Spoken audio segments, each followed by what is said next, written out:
Hello everyone, welcome to my channel.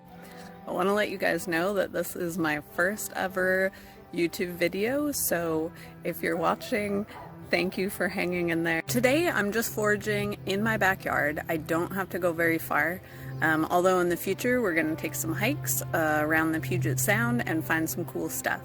So here I am just in our yard. We do need to mow soon, but I am over kind of in a disturbed area and see all these little purple flowers and purple tops. These are all dead nettle. You can see that they spread, oop, there's a big old dandelion too. They spread pretty easily and they're a pretty short plant. They're pretty low to the ground. They don't get super tall. Here's actually some pretty tall ones back here. I would say these smaller ones are about 6 inches, and these big ones go up about a foot. But that's getting pretty big. So one defining feature, these are going to be smaller plants that are going to be low to the ground.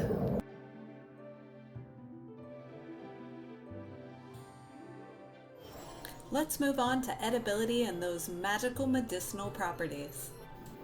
The entire Lamium Purpureum plant is edible, but most often the leaves and flowers only are used in salads and smoothies. Leaves can also be easily dried for delicious tea.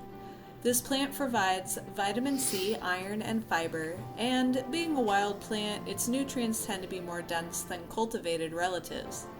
The most interesting, useful, magical property of Purple Dead Nettle is that it seems to be effective for many people against seasonal allergies. It contains a powerful anti-inflammatory flavonoid that has shown some clinical effectiveness as an antihistamine.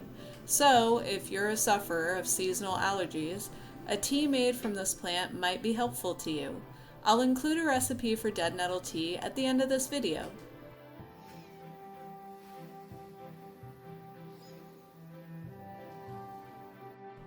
So what about the flavor? Purple Dead Nettle is technically in the mint family, but don't expect a minty flavor. If anything, it has a mild, grassy flavor, which is why it's good for smoothies, soups, salads, and you probably wouldn't want to eat a handful just by itself. Some of the purple tops, however, can have a slight sweetness to them. This is one more thing I love about Purple Dead Nettle. It is one of the first plants to pop up during spring in the Northwest, sometimes as early as February, and those tiny flowers provide wonderful food for our little pollinator friends, the honeybees. Also, once seeds develop, ants help feed their colonies with elaiosomes on the seeds. These are tiny structures attached to the seeds that contain fats and nutrients. Ants cannot eat or digest other parts of the seeds, so they sit and eventually sprout wherever they have spread to. The cycle continues, and we all enjoy this bountiful plant. Thank you so much for checking out my first video ever and debut of the first of hopefully many plant profiles of edible and medicinal Northwest weeds and plants. Please leave me comments and suggestions. I would love to hear from you about what you would like to see more of on my channel. I chose the name Make Well because I aim to feature natural ways to improve vitality and health, feature tips and tricks for everyday life, and learn to do or make recipes, crafts, or other things well. I hope you enjoyed this video. Please subscribe and sit back with a delicious cup of dead nettle tea. See you next time!